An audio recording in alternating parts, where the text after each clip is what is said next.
Hello and welcome to the International Pentagon Challenge. My name is Kyanite and together we'll be embarking on a very special Football Manager journey where we'll aim to try and win every major international competition in all 5 continents, forcing our hand to play with hundreds of different types of players and most importantly hopefully create loads of awesome different types of tactics along the way. Once that's complete, only then are we allowed to set our sights on the biggest of all goals, the FIFA World Cup.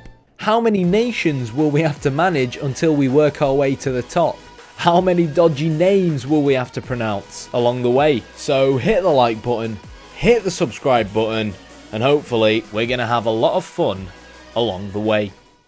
Alright, hello everyone and welcome to episode 25 of the International Pentagon Challenge. So last episode I broke the news that I finally left North Korea and became the manager of the United Arab Emirates.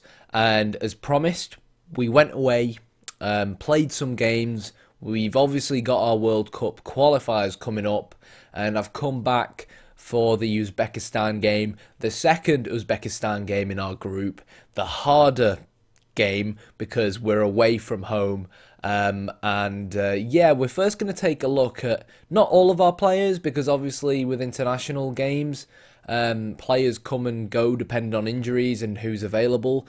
And to be fair, we did have a bit of an injury crisis, and I kind of took a screenshot of it at the time. I think I played about 4 or 5 days ago prior to recording this, so this is still a bit of a memory refreshing job for me, but I'll put that screenshot on the screen right now and you'll see how many of our crucial players were injured, which was really annoying, but a lot of them are back and doing well now. And yeah, we're going to take a look not at all of our players, but just at kind of the main players, the better players in our side, and last but not least, our tactical approach so far. And I say tactical approach so far, what you guys will get shown is kind of what we've been using consistently up until now, but obviously that was kind of a work in progress, and that was one of the main reasons why I kind of needed a few games to myself to try and build something up prior to really showing anything on camera. So just to refresh your minds,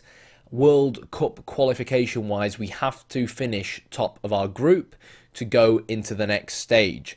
We have Uzbekistan, North Korea, Singapore and Guam, I think that's how you pronounce it, all in our group. And for me it feels like we can win this group, and beating Uzbekistan, or at least getting a draw against Uzbekistan, well, beating them would be massive, but at least getting a draw would really kind of leave us in the mix, because Uzbekistan, the reason why they're top right now is because they played an extra game and they drew 0-0 to North Korea. So there's a lot of potential that North Korea, my old side, may very well have done us a favour if we could not lose to Uzbekistan. Lose to Uzbekistan in this game and we really ideally need them to slip up. And we'd have no choice but to make sure we win every other game we play. But so far, as manager of the United Arab Emirates, in official games, of course, we are unbeaten. So Austria and Kuwait, you guys knew about, that were kind of friendly games. And you can see just from taking a look at the formations we kind of had going, they were very experimental. And to be fair, so was the first game against Uzbekistan, where, as you can see in the match stats, we were by far the better team. But we just couldn't manage to get the win in the end. It was a bit of a sloppy goal to concede. It was kind of like a cross header in at the front post. Could have really been avoided, but they did take advantage of the fact that we were playing with a wing back, because that's where the goal emanated from. But I think, it was a good point against a good side. Much better to draw this game than lose the game, and we had easier games coming up, and as we can see, we did manage to capitalise on those games. Good 3-0 win against Guam away from home. Very dominant performance again. Mansour Al-Ali is a guy who we'll look at in a little bit more detail. 20-year-old regen, plays for Al-Wahda, who are one of the best teams in the United Arab Emirates, and he's a pretty tidy player as well. Very short, small type of player, but he's decent in terms of playing just off the striker or as a striker. He makes some decent runs going forwards, and for that reason he is our top goal scorer under my management, or at least within this kind of World Cup qualification campaign. Next up, we then played against North Korea. Now, to be honest, North Korea probably played better against us than Uzbekistan did against us, and we managed to beat them 3-0. I obviously recognise a lot of the players within this North Korea side, said hi to players like Han Kwang-song, who, as usual, was underperforming. But, yeah, what I think we really saw from North Korea was what we were seeing when we were North Korea manager. So, 3 clear-cut chances they had. So, they didn't play poorly, but they just could not finish their dinner. You know, they were getting chances and they were just not putting the ball in the back of the net. And that was our main problem, really. And in terms of defence, they had no defence. So it was exactly what we saw as manager of North Korea. Jassim Yaqub al-Balushi was the guy that got 2 goals for us in this game, along with Ali Mabhout, 33 years old, kind of like, along with Ahmed Khalil in real life, the UAE's main striker. He's not getting any younger at the moment, but I feel like he's got some good technical stats, and really for a 33-year-old, physically, he's still not that bad. So it is still important to have some experienced lads in the squad. 126 caps, 71 goals for the United Arab Emirates, so I feel like I should keep him in the squad. And he has been playing from time to time. Okay, he's maybe not as good as he was when he was younger, but in comparison to a lot of our other strikers, he can certainly still put in a good shift, and it is important to have them kind of strong mental players in the squad. We then had to play Singapore. Now, this was one of them games where, like, you remember games in the past we've had, like North Korea, where we've dominated and dominated and dominated and gone attacking, created chances and just not been able to finish. Well, this was a very similar scenario where Singapore somehow nicked a goal, and I will actually show you the goal.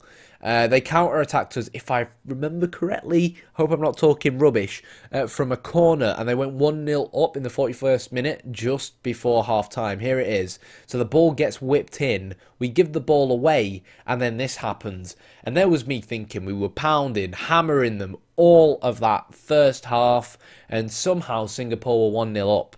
And drawing or losing against Singapore would have been catastrophic for us. So we essentially played with 4 strikers and like 2 attacking midfielders and God knows what on overload. And it did take until the 81st minute to actually get the winner. Because even when we made it 1-1, again, Mansour Al-Ali was the guy that got the 2 goals. I was still on overload. Like, for me, this was a game we needed to win, regardless of the fact that it was away from home, especially knowing that Uzbekistan had slipped up, and we did get the goal in the end, which was really, really good for us. So really, we've been okay, and we still have Guam and Singapore to come at home, right? So they should be pretty much given wins. It's this Uzbekistan game that we've got coming up in this episode that's a really, really big game for us. They've played an extra game. If we can beat them on their territory, it will then put us 2 points ahead. And as long as we don't drop points against the poorer sides, then that's it. We win the group. Lose to Uzbekistan, and they'll basically be at a slight advantage going into the next few games. And draw against them, and it will probably end up coming down to goal difference, or whoever out of us or them slips up against other teams. Now, all I'm saying is that they've already slipped up against North Korea away from home. So maybe they might be a little bit more liable to slipping up than us. I don't know. But that to one side, that's going to be the game we're going to be seeing this episode. But just before we do that, I think it's important that I familiarise you guys with some of my team. So rather than kind of like specifically looking at plays within a tactic, I'm just going to show you guys kind of like my main best 5-6 players, because they'll mainly consist within the starting lineup anyways. And as far as the other players are concerned, I'll kind of do that thing where I kind of hover over the stats, and you can pause the video if you want to take a look at them in detail. So Butti Bilal Rumaithi is a left midfielder, so he can play winger or wing back, and that explains a weird wing back thing we had going on against Uzbekistan last time out. 16 crossing on this lad, could be a little bit faster, but still pretty decent for an Emirati. The only issue is that Even though we could utilise him as a winger, we don't really have that much quality in the fullback areas. So I feel like he could give us something going forward on the overlap, supporting Ahmed Khalil down the right-hand side, who's playing as an inside forward, Ramdoita style of player, to provide a wide option going forwards, and we can still maintain, 2 or 3 players back to give us that defensive stability. And when you have a player like this with 16 crossing, you need to try and utilise it. I'm not sure if he has actually, off the top of my head, managed to get an assist or 2 for us. I think he has. But that's how we're utilising him, basically, as a wing-back. We're playing him as a full-back. He doesn't like the position, but he's doing all right. Next up, we have Ahmed Barman Al-Hamoudi. Now, he's basically like our main centre-back. And one thing about the United Arab Emirates is that their players are all really short. And I'm not just saying that to take, like, the P, but this guy's a centre-back and he's 175 centimetres tall. We take a look at another of our centre-backs, 170 centimetres tall, 2 jumping reach. 4 strength.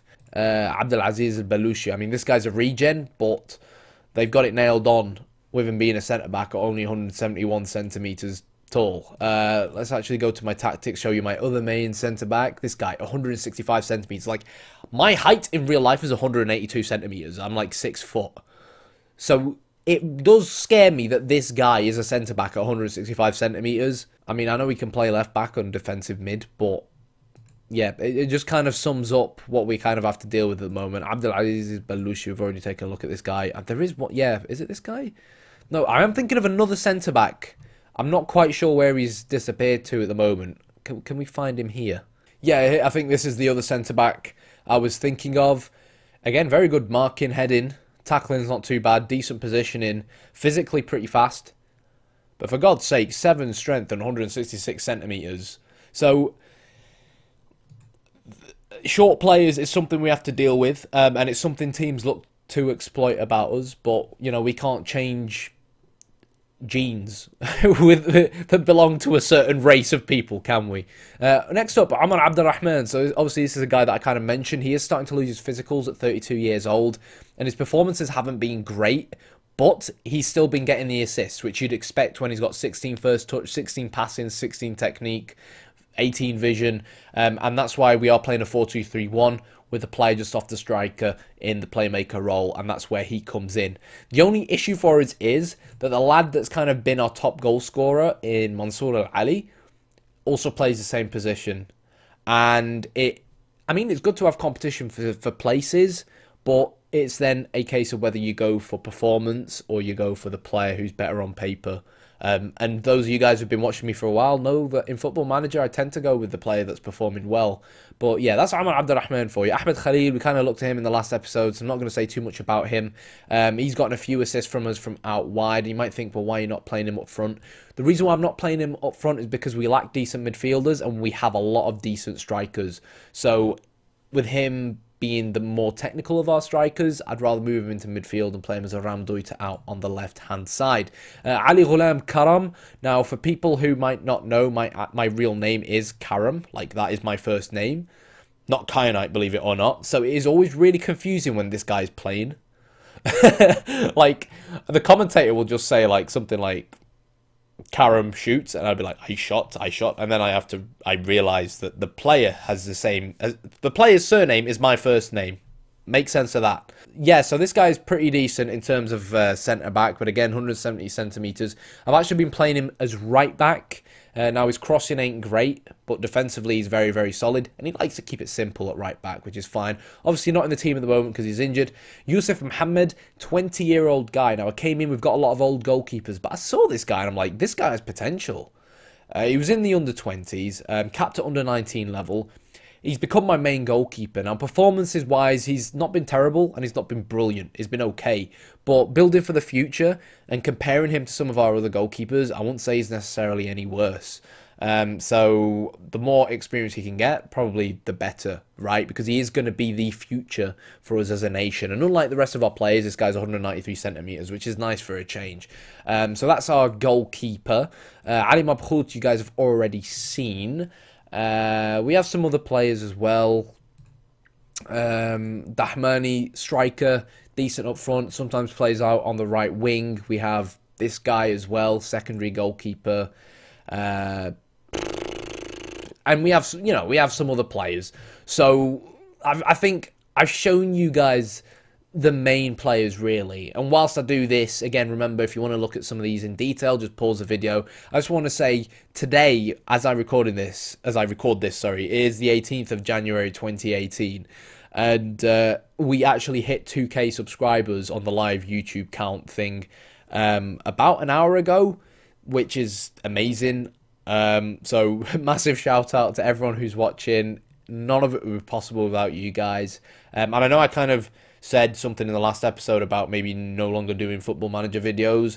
That's not what I said. I just said that maybe for FM19 we might tone down the Football Manager videos in terms of like these playthrough videos, or I might not do a save for Football Manager 2019 and replace it with tactical videos because they're more popular. But it doesn't mean that for those of you guys who might be subscribed only for like pure Football Manager videos, it doesn't mean we're no longer going to have any of them, so don't worry about that. But okay, so tactically, what are we doing? This is what we're doing. So as you can see, we have like 3 different types of the tactic, but I'm mainly just going to focus on the main tactic. And yeah, it's a 4-2-3-1. Now, it's kind of funny because I think at DR Congo under 23s, we played with a 4-3-3. And then at Angola, we played with a 4-2-2-2. And then at North Korea, we played with a 4-3-3 narrow. And here we're playing with a 4-2-3-1. What I will say, though, is that I kind of promised that, like, coming into this save, and I said that was going to be one of the really interesting elements of it. The type of manager I am, I'm not the kind of manager who has one winning formula and just plugs it in everywhere. For me, you need the right players to suit the right system to get the best out of those players within a system. And in this case, I feel like the 4-2-3-1 will allow us to utilise the pure abundance of strikers that we have, whilst also ensuring our midfield remains pretty buff. We don't really have that many good central midfielders, but we have we're very structured in a sense that we have players who are either really good at attacking and like scoring goals in terms of in the final third, who are strikers basically. We have like one or two, well, one mainly world-class playmaker, Omar Abdurrahman, and then we have like one guy who's a winger who can play left wing back and a goalkeeper, and then the rest are just like centre-backs who can also play in defensive midfield, right? So that's why I've gone for the 4-2-3-1 deep formation. Allows us to maintain a back four, allows us to have to utilise Al-Rumaithi as well as possible, whilst also keeping Ahmed Khalil on the pitch. We have a poacher, obviously. The advanced playmaker position is great when you have a player like Omar Abdurrahman in the side. On the right-hand side, that's quite a versatile role. I've gone for a winger role because a lot of our strikers are quite pacey. And even though they're not very good at crossing, the way we play is a lot of their crosses will be kind of low dribbled crosses because we have short players. So, yeah, it's trying to get the best out of them, really, without going for a second striker, which will leave us open defensively. And to kind of ensure we don't remain open defensively, that's why we've gone for the 2 holding defensive midfielders, along with the kind of flat back 3 that remain, where the right fullback most of the time is going to be kind of a centre-back who can also play down the right-hand side, because even though we have short defenders and whatnot, they all tend to be relatively fast, so that works in our favour. Mentality-wise, we tend to just start on standard and then change it as we go along. A fluid team shape. That way we try and basically ensure the front 3 behind the strikers try and contribute defensively. Tempo pretty normal, width pretty narrow. They kind of change depending on the opposition we're playing against. We're playing against weaker opposition. Playing with a higher tempo means you're more liable to make mistakes when you're playing against poorer players. That can help you utilise your ability against them. Slightly higher defensive line again because of the pace that we have. If Uzbekistan play with that kind of 4-3-3 narrow again, we could drop that defensive line. A much more closing down, which is something I've employed in each and every single one of my tactics so far because it's how I like to play. I want us to win the ball back ASAP, and I'm willing, especially when we're playing with 2 deep defensive midfielders, to take that gamble to try and win the ball back and counter attack. We look to exploit both flanks. That is where the pace is, and it draws people away from our playmaker. And when we can find Omar Abdurrahman, he'll then try and work the ball into the box just off the striker. The wide players will come inside and whatnot. And we're looking to play out of defence as well, simply because from a technical point of view, we look to distribute either to the centre-backs or the full-backs. They're not that bad technically in comparison to some of the other countries that we've managed. And hoofing it long is hopeless because we have really short players. So yeah, that is it really. And when I say that is it, it's probably time for us to play probably the most important match I will manage as manager of the United Arab Emirates, or will have managed as the manager of the United Arab Emirates so far. So without further ado, it's been a bit of a long intro. Let's jump straight into the game. Okay, so Uzbekistan have actually changed things around tactically. 4-4-2 coming out from them, which is kind of strange given that our scouts predicted the narrow 4-3-3 again, and that's what they used against us away from home. And it also means that they're missing a player called Abdul Hakilov, who was kind of 187 centimetres, the lad that scored the header against us the first time we played them, and he's their top goal scorer. So it really beats me why he's not playing, but obviously this is what the Uzbekistan manager thinks he needs to do. And we are going to have to keep one eye on Rashidov, who has the most assists for Uzbekistan. Yeah. They also tend to concede most of their goals just before half-time, so that's also something we'll have in mind. I was really expecting to kind of go a little bit more direct, play a little bit wider, and take advantage of the narrow 4-3-3 that they play. But it looks like something else is going to be coming out. And the main issue again here is that even if we try and look at some of these players, we don't have that much information on them because of the nation that we are and because of the reputation of some of these players. What I'll say right now is let's just go into the game, play the way we normally play, and tweak as we go along. What's important is that we don't concede an early goal, and that we of course try and make sure Rashidov has a tough time. The main reason why I think our kind of deep 4-2-3-1 that we didn't use the first time we played them would have worked well was because most of their assists and attacks come through the middle, where they try to basically overpower the two centre-backs. So us putting two defensive midfielders in front of them will have probably helped us within that regards, and having the two wide men out on each side would have probably helped us counter-attack out wide. But okay, let's just kick off. We're still going to have that extra man in midfield, and we're probably going to have most of the possession, so we'll have to wait and see. We do lack a bit of match fitness, but obviously make sure the lads know that we have to win at all costs here. And the only thing I'm going to do is just basically aim to tackle Rashidov hard and try and show him onto his weaker foot. We don't really know whether he's two-footed or single-footed. We don't know much about him. All I really know is that he has the most assists for them, and playing just off the striker probably means we should really be looking to try and shut him down and close him down. Don't feel like we need to do it over the top though and have like someone man marking him or anything along those lines. In terms of us changing anything around tactically, team instruction wise, we'll start off the way we normally do. They'll be playing with a 4-4-2. We'll keep it nice, narrow, nice and tight, and we have a relatively fast back four, so I'm not going to drop it given that they are only playing with two strikers and one's going to be dropping deeper. So I think we'll be okay playing the way we currently are right now, and hopefully the slightly narrower width will help us retain the ball that little bit better because we do have retained possession on. So here we go. Massive game really in terms of our World Cup qualification campaign. I'm not going to lie. Let's just make sure we got the right highlights type on. We do, and here we go. So it's really surprising because obviously, like I said, 4-4-2. Oh, good tackle, Jesus Christ. 4-4-2. They usually play with the big man up front. You know, whip the ball in towards him. But they've gone with the 4-4-2 approach, but then not played the big guy up front, which is interesting. In terms of our set pieces, that's somewhere. That's offside, surely, where we lack, which is kind of obvious, right? Because of our lack of height. At the moment, we're trying to really just whip it into the back post and throwing all our men at the back post, hoping that it goes through some players and we just have an abundance of players at the back post and they can score from that. One thing I forgot to do, actually, was discuss our starting lineup. So I've gone with Sakar and Al-Hamoudi at centre-back. Now, Al-Hamadi is probably a better option at centre-back, but in terms of performances, Sakar has always been on point, so he's going to be playing ahead of him. Ali Ghulam Karam comes back into the side to play right-back. He was our man of the match the last time we played Uzbekistan, so yeah, he had to really come in. And we brought in not Al Ahmadi but Al Abdullah to replace a player who Al Farisi, who was really the main secondary defensive midfielder we play. He's out injured. Ahmed Khalil on the left, Omar Abdurrahman off our main striker. Balushi, Jasim Yaqub Balushi comes back into the side. Now he's a striker by trade, but we've played him a few times against the weaker sides in these World Cup qualifiers on the right hand side, and he's grabbed a few goals from there as well.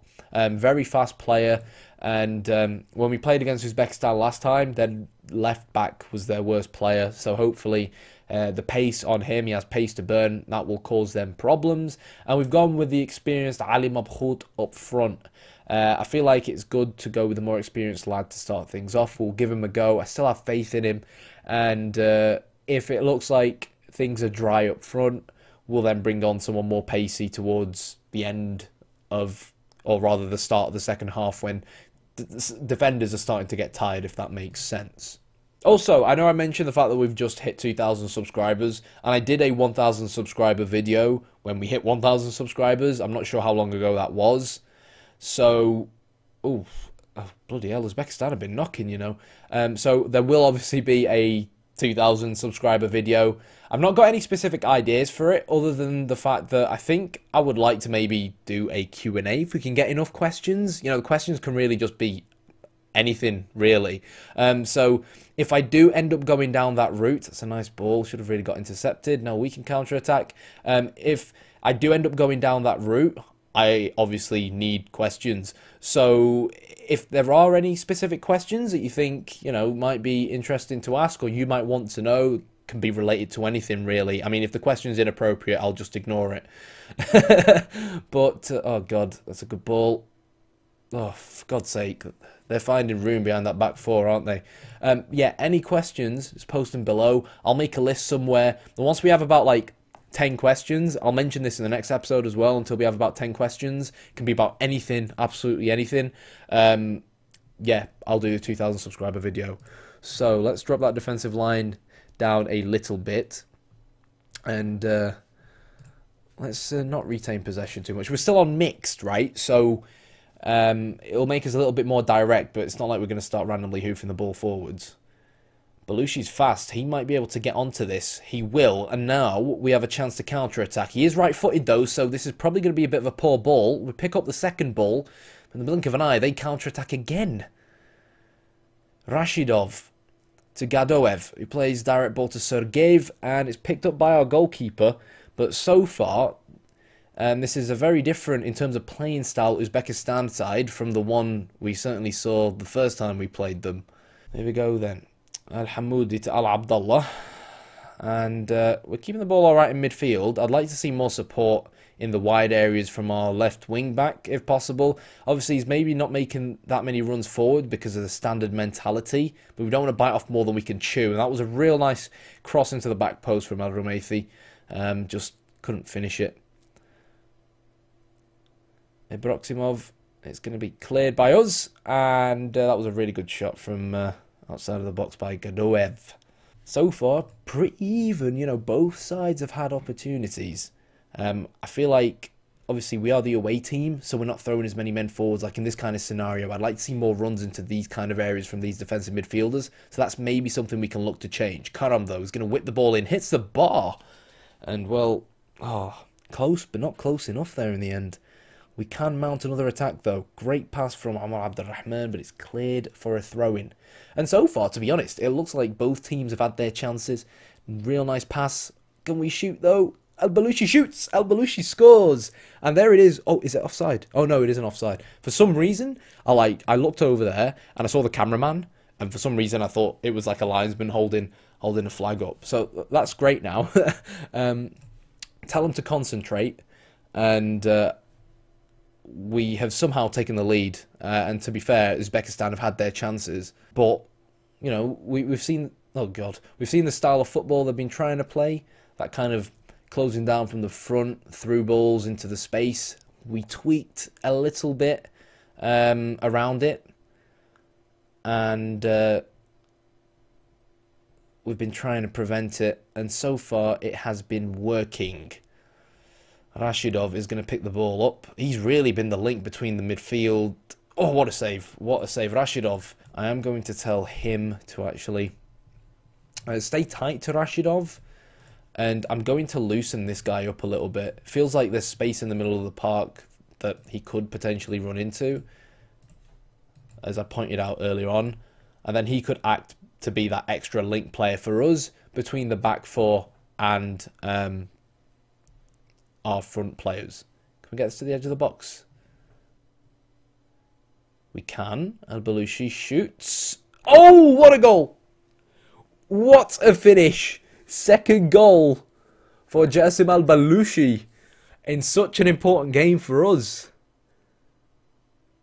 What a strike that was from the lad. Yeah, full credit where it's due. Wow, what a goal. Not much a goalkeeper could have really done there for Uzbekistan, to be honest.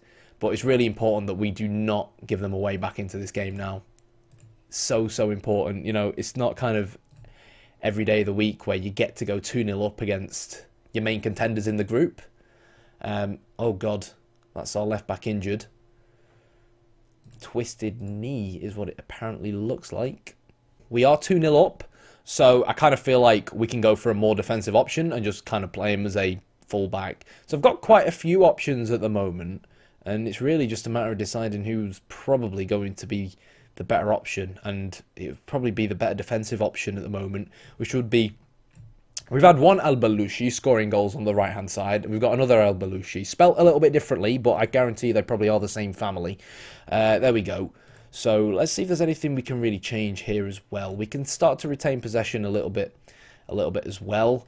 And yeah, hopefully that'll help us see a little bit more of the ball, given that we currently have the lead. I mean, we've got most of the possession anyways, but we do know that they do possess a threat nonetheless, the Uzbekistan. We're just going to drop to a defensive mentality now to try and see this this half out.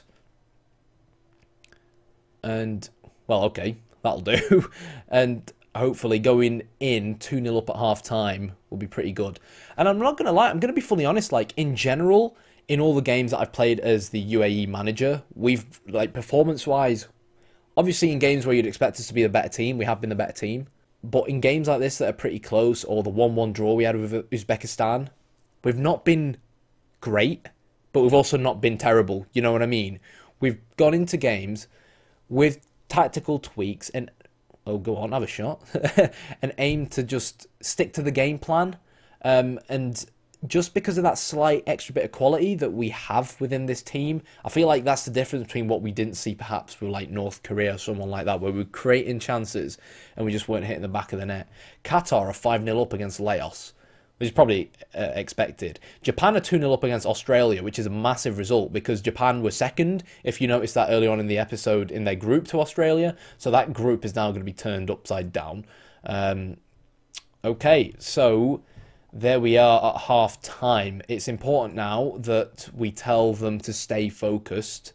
We do have some inexperience in this squad, so it is important that we do bear that in mind. These are the kind of scenarios where Uzbekistan will really cause us problems, because they're a lot bigger than us. So if we give them set pieces and stuff like that, I don't trust us to defend set pieces. The average height in our team is 175 centimetres. Like, oh my God, he's almost scored again. 175 centimetres for footballers is pretty dreadful, to be honest. A part of me still wants a third goal to really just kill it off. I feel like a third goal would really be the icing on the cake. But the truth is, both teams haven't really all game really looked like scoring. Al-Balushi has just once again had an absolute stormer for us. And we have, I think, both Al-Balushi and Al-Ali, I think it is. But yeah, Mansour Al-Ali to thank in certain games where games have been tough. They've kind of made that difference, if you know what I mean, and found a goal or two that's... managed to really find the breakthrough for us, so credit where it's due to them. But again, these are the kind of scenarios I don't want, and that is why. That's a really good corner from Uzbekistan. Very disappointing as well for us to concede from a corner, but I feel like it was coming. Other than that, we've been okay. Let's just keep playing. Uzbekistan are going to have chances. We're going to have chances. It's just a case of whether or not we can grab another one. and we need to make sure we don't let our heads drop. We could do with a bit of kind of more pace up front, which we'd get from El Ali coming on. Oh God, that's close. They've looked good on the counter-attack of Uzbekistan. So in this kind of scenario here, I feel like the two defensive midfielders is really lacking the support for this kind of player up there. Our fullbacks are on support, but like this guy's really a centre-back. It's not really happening right now. I don't really know how... Oh, he's still going. We've picked the ball up. Can he thread that through? Mabhout is going to shoot, and somehow that bounces back like some kind of bouncy ball. And then they play the direct ball forward, but we pick up on it again. So to try and prevent the counter-attack, Al-Ahmadi is now going to drop back to defensive. I know it kind of goes against what I was saying, where we want to try and utilise that space in the middle of the park. But for that reason, I'm actually going to move Amar Abdurrahman into centre midfield. Mabhout has been pretty, I wouldn't say lonely, but pretty ineffective up front. So I'm actually going to change him to a deep line forward on attacks if we can get him involved a little bit more. One thing I am going to do is bring on Al-Hamadi to kind of give us a little bit more energy in our back four. Now you can argue, well, you know, don't change a winning formula and whatnot, but I do feel like once we hit kind of the 75th minute and whatnot, we are going to start seeing even more direct balls coming forwards. Talking about direct balls, that's nice. It could be offside. It apparently isn't, and we win a corner, so that's not too shabby.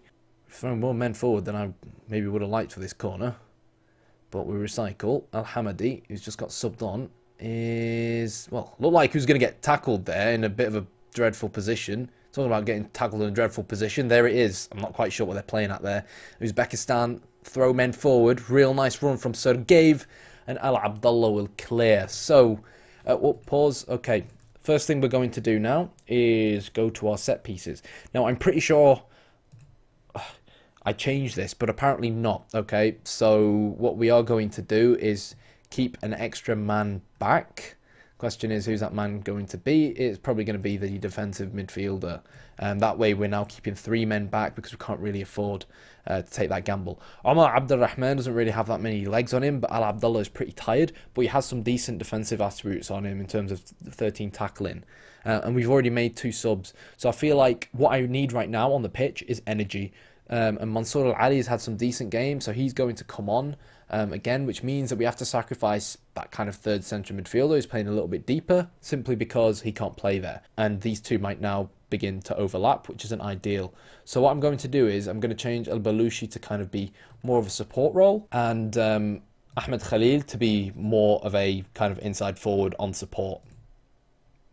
And he's going to be told to sit narrower as well, which will hopefully help us hold on to the ball a little bit better. And just to kind of like try and make sure, Al-Ali's right-footed, isn't he? Right only. Just to try and basically make sure that they don't really cause each other too many problems, I'm just going to do that. That way he drops down into this space rather than this guy's space. Well, okay, they've made 3 subs all in one go, so that probably triggers us drop into a counter mentality.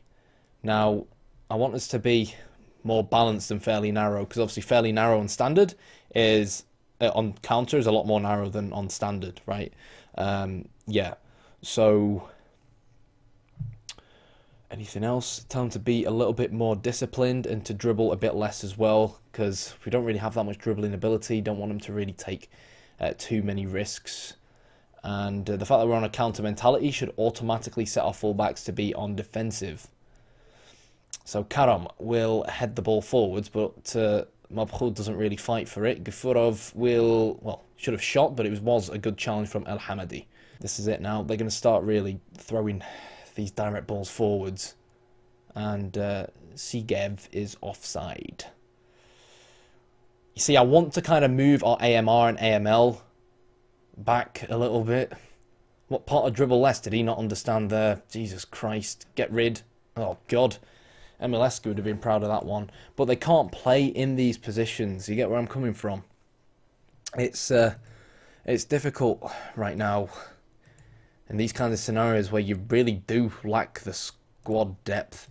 I think I am going to take that gamble and play them in these kind of positions where they may not necessarily feel as comfortable. And I'm just going to bite the bullet for the last 5 minutes, to be honest. Some people might look at this and be like, you're going far too defensive, but I see it more like trying to counter the fact that Uzbekistan playing these direct balls forwards and the fact that we are just so goddamn short. One thing I will do is reduce our closing down to sometimes. That way it's more of a lower block from us. And what I will do is, well, he's already on a sweeper keeper attack, fair enough. What I will do is drop El Hamadi to be a cover centre-back as well, which kind of means that he just kind of like is extra careful for that kind of through ball being played through the middle. Well, that was brilliant, that. Let's just throw the ball straight to the Uzbekistan player. Singapore have gone 1-0 up against Guam. We just need to keep this ball now. Well, Ali's pretty fast. Oh, for God's sake, what is that? That's one thing these Emiratis... Oh, God. That's one thing these Emiratis do a fair bit. Like, they tend to pass to a player, and then he just bounces off that player, which I don't really understand, to be honest. But it is a thing. We approach the 90th minute, and the time-wasting tactics will now be employed. Play even safer. That's all we need, really. And that should see us just about clinch this win. Now, I'll be fully honest. It's not been the most convincing win I've ever had in my journeyman save, in international journeyman save. But, you know, you can't play phenomenally in them all. You think back to when Leicester won the Premier League. They had games where they scraped through. And that's sometimes what you get in football. What's really impressive for us, I think, is firstly the fact that we only concede from a set piece when Uzbekistan clearly did possess a threat. When Uzbekistan clearly did possess a threat against us in terms of comparing where their strengths lie and where our weaknesses lie. It may have finished a little bit differently if they'd actually played the big guy up front, to be honest. I don't know why they didn't play him up front. He's not injured. And they did have some quality balls into the box. But really, 2 moments of magic from the lad who's injured on the bench, El Balouchi, is really, really what ultimately won this game for us. He's picked up a tight groin and can't continue. But you know what? I'm happy with that. I'll take that. We've got a game in hand against Uzbekistan, and we're now top of our World Cup qualification group. So, taking a look at that group, we're now on top, no losses, 13 points. We've not played the best football under the United Arab Emirates, but, you know, considering where they were and where they now are, I think what's positive is that if you look at all the teams that I've joined in this journeyman save, I always tend to make an instant impact. But in a lot of the previous teams, the instant impact has happened in friendlies and then not kind of happened at big tournaments. And the fact that we're doing so well in World Cup qualifiers is great, especially when we were doing so well with Angola a few years back in the World Cup qualifiers, and we got the sack after the African Cup of Nations and they completely bottled it. So, I mean, this is one step closer to the World Cup. Not necessarily the Asian Cup, which is the main aim of managing the United Arab Emirates, or to move on to someone like a Japan, like a Saudi Arabia, someone like that. But, without a shadow of a doubt, it's good. Got a game in hand against Uzbekistan. Next game up against North Korea. Now, they got a draw against Uzbekistan. So, if they could gift us a win, do me a bit of a favour, my previous team, that would be amazing for us. I'm not quite sure if Uzbekistan will slip up again. But in this kind of scenario, I ignore the opposition. All I know is that if we beat North Korea, beat Guam, and beat Singapore, especially given that these two games are at home, like we really should, then things could get quite exciting for the United Arab Emirates. In terms of the next episode, that will completely depend on what happens in the next few games. If I slip up against someone like North Korea or Guam, and it's coming down to the final game against Singapore, then that will be the next episode. If I walk North Korea and I walk Guam, and Thingy slip up, Uzbekistan slip up, and we've won the group, then the next episode will be our next World Cup qualification match in the next round, if that is the next main competitive game that comes next, because I've got no idea when that will be scheduled in.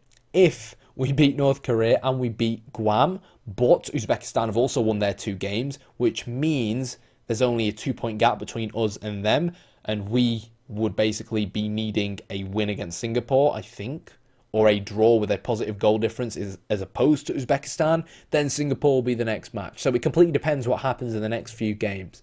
That is going to be it for this episode. Hopefully you enjoyed it. Remember to hit the like button, hit the subscribe button, and again, just a quick reminder, my 2,000 subscriber video will probably be a Q&A. So if you've got any questions you want to ask, they can be personal questions, they can be Football Manager related questions, anything. I'm going to try and pick like the 10 best questions in the comments below. And because I don't think I'll get 10 questions in the comments of this video, hey, prove me wrong. Yeah, I'll remind you guys in the next episode, and that way once we built up 10 comments, they're the ones that will be answered. So thanks for watching.